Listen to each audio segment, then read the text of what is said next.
मलकापूर शहरात एकीकडे पाणी टंचाईची समस्या भेडसावत असतानाच दुसरीकडे नगरपालिकेच्या पाणी पुरवठा विभागाच्या ढिसाळ कारभारामुळे लाखो लिटर शुद्ध पाणी रस्त्यावरून वाहून गेल्याची धक्कादायक घटना उघडकीस आली आहे। शहरातील अत्यंत गजबजलेल्या शहीद अब्दुल हमीद चौक परिसरात पाणी पुरवठा विभागाच्या मुख्य पाईपलाईनला मोठे भगदाड पडले।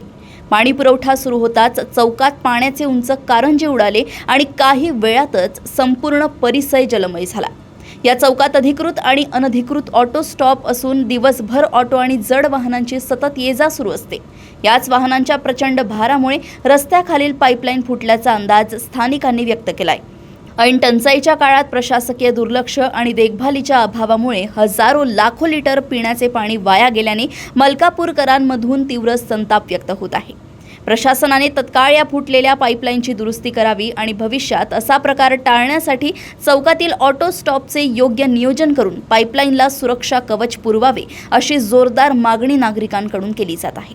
मलकापूर येथून अनिल कुमार गोठी यांची रिपोर्ट।